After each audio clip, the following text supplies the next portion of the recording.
আমরা এনসিপি প্রতিজ্ঞা করছি, আমরা কোন পুলিশকে রাজনৈতিকভাবে ব্যবহার করতে চাই না। বিগত আওয়ামী লীগ সরকার আপনার সন্তানের জন্য কেমন ঝুঁকিপূর্ণ বাংলাদেশ রেখে গিয়েছে, আমি সেটার কথা আপনাকে বলতে এসেছি। আমি আপনাকে কোনো মিথ্যা আশ্বাস দিব না। আপনি এমন একটা বাংলাদেশে বাস করেন, সেই বাংলাদেশের প্রতিরক্ষা ব্যবস্থার দিকে যদি আপনি তাকান, আপনাকে আশাহত ছাড়ার কোনো কারণ নাই। আপনি ক্লাসে বসে আপনি স্কুলে যাবেন পড়াশোনা শিখতে, কিন্তু হাসিনার অব্যবস্থাপনার বিমান এসে আপনার সন্তানকে মেরে দিয়ে যাবে। আপনি যদি বাংলাদেশের মানচিত্রের দিকে তাকান, বাংলাদেশের মানচিত্র 3 দিক থেকে ঘিরে রয়েছে ভারত। রক্তচক্ষু দিয়ে ভারত বাংলাদেশের দিকে তাকিয়ে রয়েছে।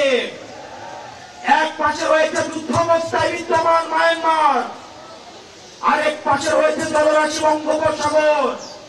দুর্ভাগ্যজনক বিষয়, বাংলাদেশের এখনো পর্যন্ত যথাযথ কোনো প্রতিরক্ষা ব্যবস্থা নাই।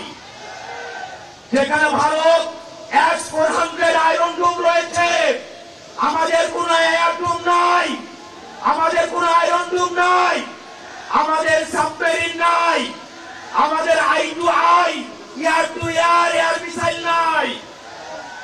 আমরা ভারতের যে অস্ত্র রয়েছে, পার্শ্ববর্তী দেশের যে ধরনের প্রতিরক্ষা ব্যবস্থা রয়েছে, আমাদের বাংলাদেশের প্রতিরক্ষা ব্যবস্থা বলতে কিচ্ছু নাই।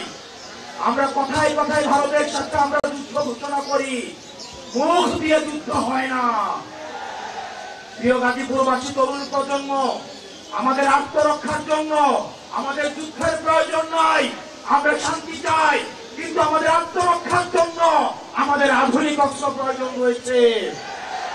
আমাদের জেট বিমানের প্রয়োজন রয়েছে, আমাদের আধুনিক সাবমেরিনের দরকার রয়েছে, আমাদের অতি দ্রুত আয়রন ডোমের দরকার রয়েছে। সেজন্য আমাদের আধুনিক এই প্রতিরক্ষা ব্যবস্থা ঢেলে সাজাতে হবে। আমরা এনসিপি যদি সুযোগ পাই, আমরা যদি ভবিষ্যতে এনসিপি যদি সুযোগ পাই, আমরা অবশ্যই বাংলাদেশে প্রতিরক্ষা ব্যবস্থায় আমরা অবশ্যই সমৃদ্ধ হব। প্রত্যেকটা ঘরে ঘরে আমাদের এই যুদ্ধ সম্পর্কে, আমাদের এই প্রতিরক্ষা ব্যবস্থা সম্পর্কে সন্তানদেরকে সচেতন করতে হবে।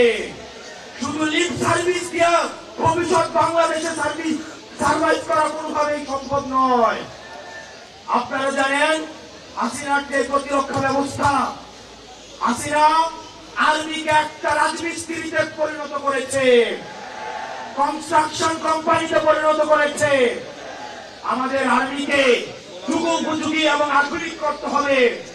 সেটির জন্য আমাদের সেনাবাহিনীর যথাযথ এবং বিশ্বমানের প্রশিক্ষণের মধ্য দিয়ে, বিশ্বমানের অস্ত্র দিয়ে, বিশ্বমানের প্রযুক্তি দিয়ে আমাকে এই সেনাবাহিনীকে ভবিষ্যতের বাংলাদেশের প্রতিরক্ষার জন্য প্রস্তুত করতে হবে। প্রিয় গাজীপুরবাসী, আমরা এখানে অনেক পুলিশ রয়েছে, আমাদের পুলিশে কর্মরত আমাদের অনেক ভাই রয়েছে, কিন্তু পুলিশের নিচের শ্রেণীর যদি দিকে তাকান, পুলিশের বিভাজন রয়েছে। আজকে কোন একটা সংকট তৈরি হোক, সব ড্রাইভার একজন কনস্টেবল থেকে এসআই পর্যন্ত, ওসি পর্যন্ত, আর উপরে যারা রয়েছে তারা ক্ষমতার লোভে দেখা যায় তারা অন্ধ হয়ে যায়। সেজন্য আমাদের পুলিশ সংস্কার কমিশন আমাদের অতি দ্রুত বাস্তবায়ন করতে হবে। না হয় দেখা যাবে আমাদের পুলিশের যারা কনস্টেবল রয়েছে, এসআই রয়েছে, তাদেরকে আবার কোন না কোন সময় রাজনৈতিক লাঠিয়াল হিসাবে তাদেরকে ব্যবহার করা হবে। সেজন্য পুলিশ ভাইয়েরা, আমরা আপনাদেরকে বিনীতভাবে অনুরোধ করব, আপনারা আর কোন লাঠিয়াল বাহিনী হয়েন না, আপনারা বাংলাদেশ পন্থী পুলিশ হন। আমরা এনসিপি প্রতিজ্ঞা করছি, আমরা কোন পুলিশকে রাজনৈতিক ভাবে ব্যবহার করতে চাই না।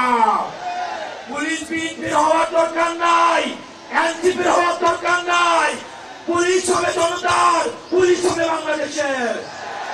এবং সেটির জন্য পুলিশ ভাইয়েরা যারা রয়েছেন, আমরা জানি আপনাদেরকে ব্যবহার করা হয়। যেই সরকার আসে সেই সরকার আপনাদেরকে ব্যবহার করে। আর কিছু ধান্দাবাজ উপরের দিকের অফিসার রয়েছে, তারা আমাদের পুলিশ ভাইদেরকে তারা লাঠিয়াল হিসেবে ব্যবহার করে। অতি দ্রুত পুলিশ সংস্কার কমিশন বাস্তবায়নের মধ্য দিয়ে আমাদের পুলিশকে অবশ্যই অরাজনৈতিক ভাবে তাদেরকে ফাংশন করার সুযোগ দিতে হবে।